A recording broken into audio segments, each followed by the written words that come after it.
Ambassador of Ethiopia to the United States, will give us an opening remark about the event. Dear guests, good evening and welcome to the discussion tonight on the promotion and protection of human rights in Ethiopia. I would like to thank you for taking time at the end of your busy day to attend this event, which features Dr. Addisu, the Ethiopian Human Rights Commissioner, who came all the way from Addis to engage with you on this important topic of human rights situation in Ethiopia. Before giving the floor to the Commissioner to speak about the activities of the institution that he is heading, let me introduce him very briefly.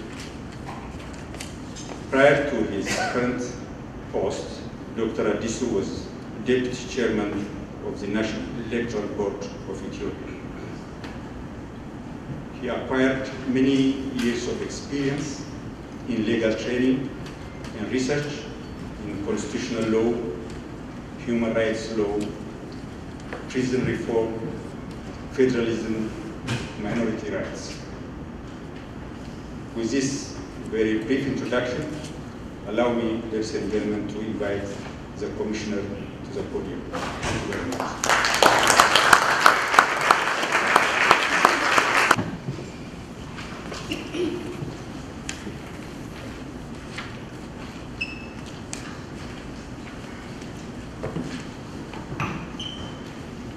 Your Excellency, Ambassador Gebregziabher, distinguished guests, ladies and gentlemen, thank you for having me, and it's a pleasure and a privilege to share with you on the human rights situation in our country and our Commission's efforts in the promotion and protection of human rights in Ethiopia. I believe that we Ethiopians have currently at hand a constitution of the contents of which can do us all honor as we go through it. It can be said that we have a constitution of human rights. This is so because you will find out that one side of the constitution of the document is all about human rights. And with this constitution, of course, the country since the last 2 decades has been making unstinted efforts to enforce such rights. This does not, however, mean that there have never been impediments and even at times daunting drawbacks for which the country has been at times bashed undeservedly. No matter what we can slowly but surely observe on the ground is the fact that the understanding, the idea and practice of human rights in the country have been gaining momentum all the time throughout all those years. So does the Ethiopian Human Rights Commission. Let me briefly throw light on this. The understanding of human rights in Ethiopia. How are human rights understood today in Ethiopia? A few decades back in Ethiopia, human rights were used to be associated with either might or wealth. Only those with might or the hearts had been deemed to have rights.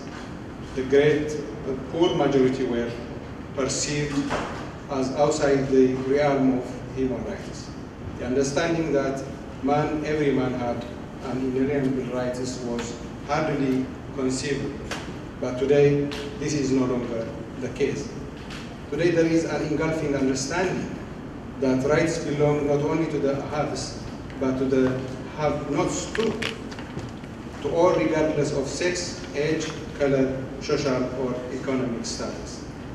There is also a growing understanding that the respect and protection of human rights is not only its own aim but also a precondition and a consequence of overall economic, social and political development, and a factor for an enduring peaceful coexistence between and among all peoples, nations and nationalities.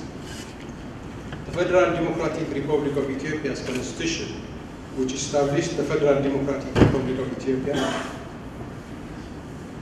has unequivocally enunciated the aspiration of Ethiopian nations, nationalities and peoples to building a political community founded on the rule of law and capable of ensuring a lasting peace, guaranteeing a democratic order and advancing our economic and social development, and underlying the profound importance of ensuring fundamental rights and freedoms of individuals and peoples.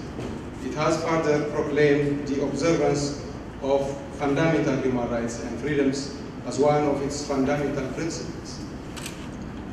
Besides, it has also recognized international human rights treaties ratified by the country as the law of the land to be directly applied in Ethiopia, and stipulated that these instruments shall serve as guiding principles in interpreting the provision of human rights and fundamental freedoms. In a bid to ensure the realization of these fundamental rights and freedoms, it has imposed the obligation on each organ of the state, the executive, legislative, and judiciary, both at the federal and regional level, to respect and enforce them. It has also envisaged the establishment of Human Rights Commission with a leading responsibility of promoting and protecting human rights in Ethiopia, which later materialized by the adoption of Proclamation number 210/2000, which created the Ethiopian Human Rights Commission mandated with extensive power that goes beyond the Paris Principles. What gives unique feature to the understanding of human rights in Ethiopia is the fact that it recognizes human rights as integrated whole by holding the principles of indivisibility and interdependence of all rights and paying equal premium to the individual and collective rights, as well as to the three generations of rights. Underlying this conception is the constitutional understanding that there is an intertwined link between human rights and socio-economic development on one hand, and individual and collective rights on the other.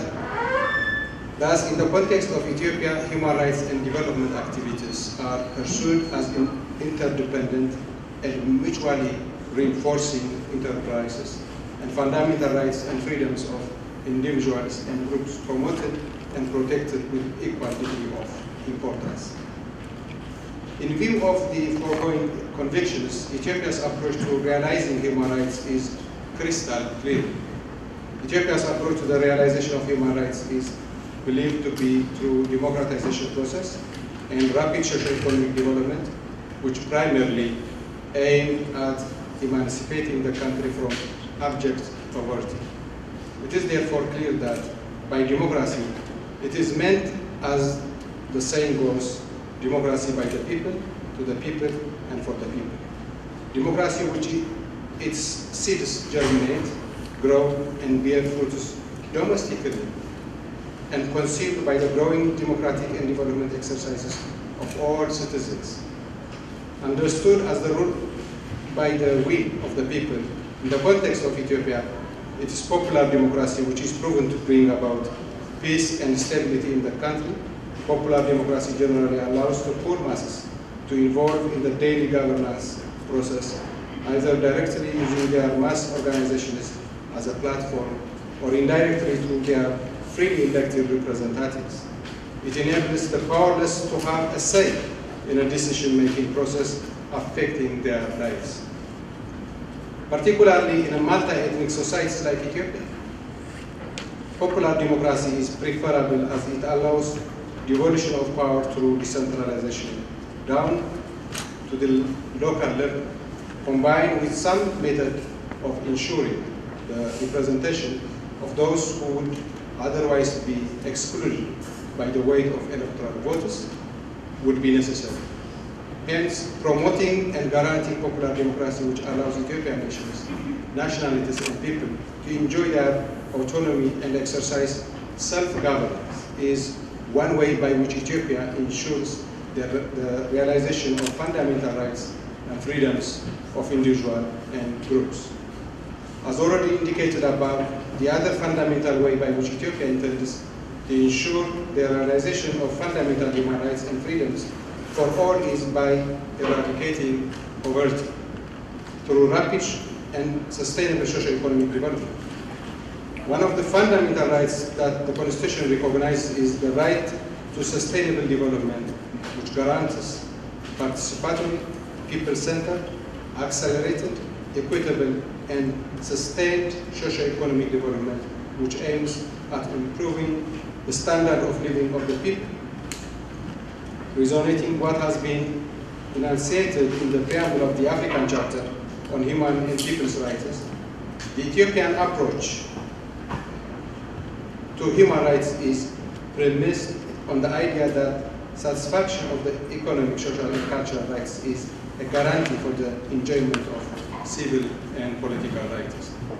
There is a strong conviction that poverty is the prime enemy of the respect and protection of human rights, where you have people with no shelter, where you have millions of people without a single penny, where you have millions of people apparently affected by drought.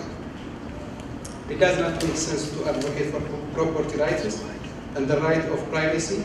It does not make sense to advocate for the right to life unless, while advocating for such rights, your intent upon addressing such problems to the core truth. To make sense that is for the promotion and protection of human rights to take root and sustain, there is a need for an integrated, all-round economic, social, and political development approach where the entire people are not only actors and beneficiaries, but also the ones to claim for their rights as well. This, however, cannot be an excuse for failing to respect and promote human rights. The citizens' rights have to be respected, no matter what the economic status is.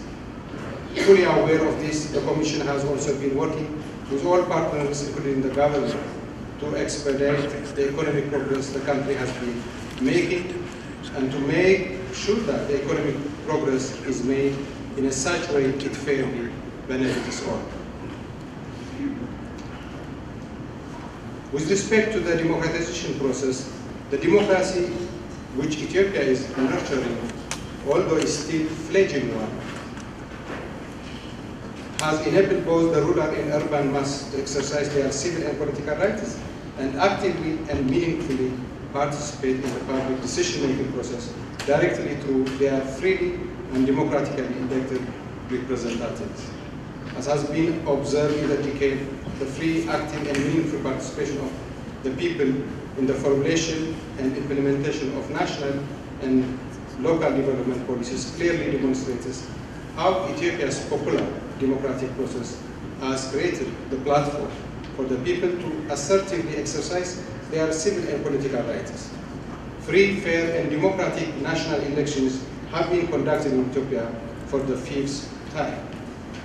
From this, we can clearly understand that human rights violations are both a cause and a consequence of poverty.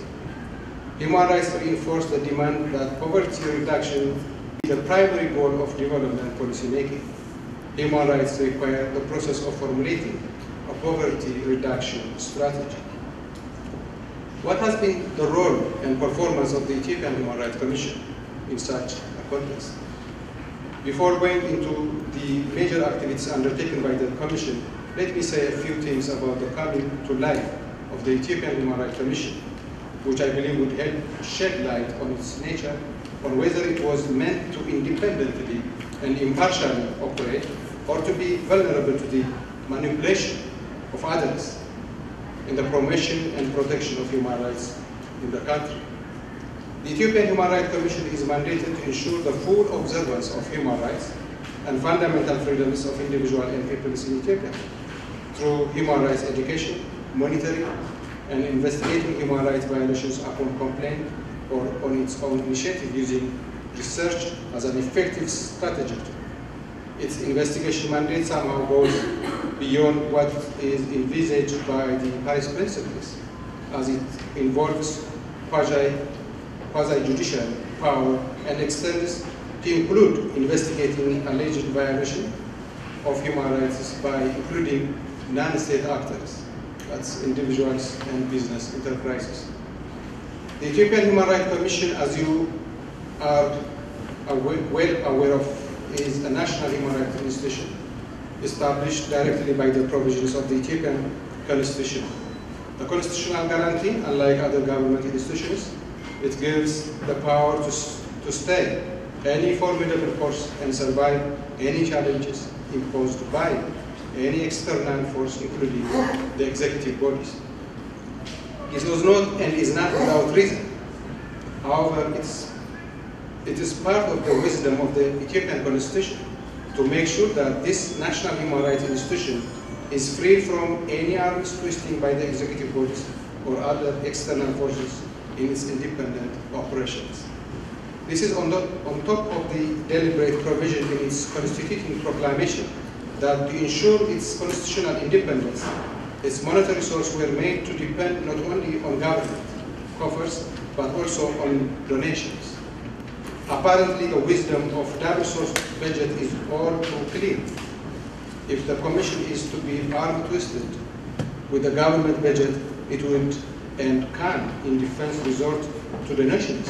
Likewise, if donations were made to serve as arm-twisting again, it will not give in. It will rather alternately resort to government's budget for its independent mission. What is more, its accountability is also only to the public at large through the people's representatives as well as to the Constitution. This finds expressions in its source of power or leadership. Its leadership is not appointed by the executive, rather is nominated and freely elected by the people for 5 years through the House of People's Representatives. With such an independence, the Ethiopian Human Rights Commission has, since it went operational, been increasingly active in its human rights promotions and protection, including our provisions of counseling services to the government bodies in human rights related issues and concerns.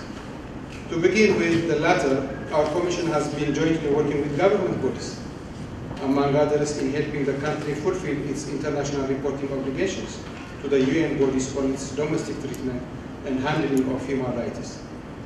What is more, our Commission has also been successful in offering its helping hand for the country to come up with the first and second national human rights action plans, the full implementation of which, so we believe, is of tremendous value for the cause of human rights in the country.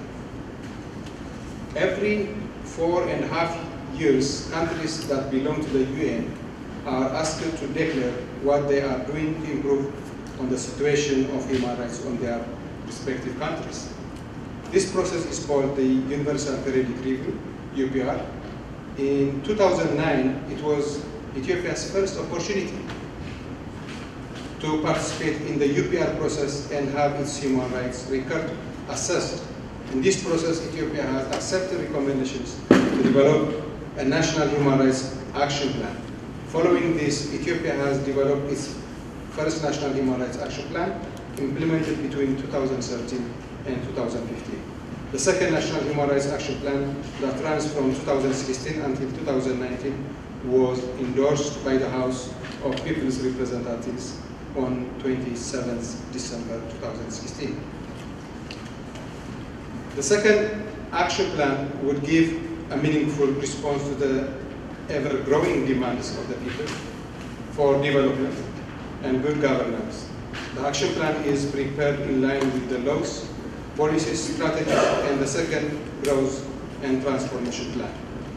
The spirit and intent of this plan is in line with international human rights instruments and explicit identification of vulnerable populations to be given special focus is in the spirit of Sustainable Development Goals of leaving no one behind.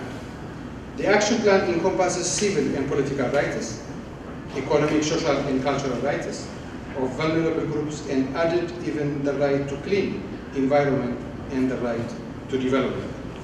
As our country is in an emerging economy and democracy, there is no doubt that the Commission's responsibility in the promotion and protection of human rights could be no less than daunting, particularly given the pervasiveness of traditional malpractices and lack of democratic culture caused by years of economic backwardness and authoritarian political practices.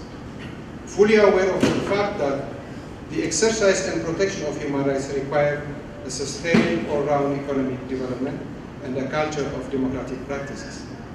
The Commission, together with other stakeholders and counterparties, has been all the way aggressively promoting human rights programs, both face-to-face and through available media, including publications of international human rights instruments, which we believe has greatly helped to raise the awareness of the public at large and of government bodies. Monitoring and follow-ups of correctional centers, prisons, detention facilities, and other social institutions have also been one of the priorities in our operations. We believe that we have, together with other partners, contributed our share in making such facilities show progress in the efforts to fulfill the human rights requirements as stipulated in our Constitution and international human rights instruments. Currently, our Commission is also making preparations to monitor health facilities across the country, and hopefully the findings of which we soon see the day's light. Most importantly, one of the major tasks which our Commission has been shouldering was conducting investigations into alleged human rights violations and making sure that human rights violations are redressed and those responsible for the violations are held legally accountable. One such a case is in its recent investigative undertakings on the disturbances witnessed in Ethiopia, in what is called parts of Oromia, Amhara, and southern nations regional state of the country, which claimed tales of hundreds of human lives, significant physical injuries, and wanton destruction of properties and investment projects. As you might have been informed, the Ethiopian legislature has endorsed our Commission's report on the findings and recommendations of the investigations in 2016 and 2017 into the above mentioned areas and order all federal and regional pertinent government bodies to implement them. And shortly after such an endorsement, our commissions have been following up their implementations. And soon you can expect us to come up with the aftermath findings, which include the findings of the extent and degree of the implementations of our recommendations by pertinent governmental bodies. As far as our follow-ups are concerned, what I would like to share with you right now is that we are witnessing the human rights violations caused by the disturbances are not only being redressed, but also the culprits and accomplices of such human rights violations are increasingly being held accountable for their deeds. It is worth noting here that, as recommended in our investigations and as our recent follow-ups indicate, particularly with regard to the use of force by security agents against the writers who in many cases were also armed, and those who apply excessive force are being apprehended and brought before the law. And currently, we are following up to make sure that the rest too are legally held liable for their commission of excess force so that no impunity is warranted. In all findings of our investigations into the recent disturbances in Oromia, Amhara, and Southern region, as well as our several reports of investigations undertaken elsewhere in the country, the report is submitted to and endorsed by the House. What we have learned is that the fact that the root cause of all human rights violations was predominantly attributable to lack of good governance. As I hinted earlier, ours is democracy in its fledgling state, and with the ever-growing public demand for economic well-off and need for government transparency and accountability. In its undertakings, we have forwarded our recommendations for the government bodies to further consolidate in all respects the principles of transparency and accountability to meet such growing public demands in general and for the promotion and protection of human rights in particular. The Commission is also currently conducting research on malgovernance that undercut the realization of human rights and people's rights and provides the government with possible policy recommendations on the basis of which they can be effectively rooted out. This is on top of its monitoring undertakings on the implementation of fundamental human rights and freedoms as enshrined in the Federal Constitution and identifying root causes for possible human rights violations, including the threats posed by terrorism and religious fanaticism, which have remained a threat in the continent. Ethiopia's human rights challenges. The fact that the Ethiopian people were under the oppression of feudal and military regimes for centuries has made building a culture of human rights an interruptible challenge. Equally fundamental are problems of maladministration that cause danger to the very constitutional system and rule of law that guarantee fundamental human rights and freedoms of individuals and peoples. There are limitations in effectively implementing laws and policies intended to promote and protect human rights, mainly because of lack of capacity and bad governance. Example, corruption. For instance, the recent disturbances in Oromia region and elsewhere in the country, as our independent investigation findings confirm, was caused by lack of good governance. Although grievances was legitimate, as the disturbances was hijacked by armed anti-peace forces, it has resulted in lawlessness and violence, which caused harm to human lives and bodies and damages to public properties, including the properties of religious institutions. Despite efforts made in bringing about positive change in the people, administrative malpractice, early marriage, rape, and abduction, which all violate human rights, are still a challenge. However, we are encouraged to see that the country has integrated such issues and many others to address in its second National Human Rights Action Plan. There is also a need to further strengthen and elevate the political culture of the country in all its aspects so that human rights and fundamental freedoms are sustainably guaranteed. The recent inter-party dialogue launched between the ruling and opposition parties, which are believed to deliberate on multiple issues of crucial national importance, including revising some bills and consolidating democratic institutions with the view of having an expanded political landscape and fair representations, was indeed cause for optimism.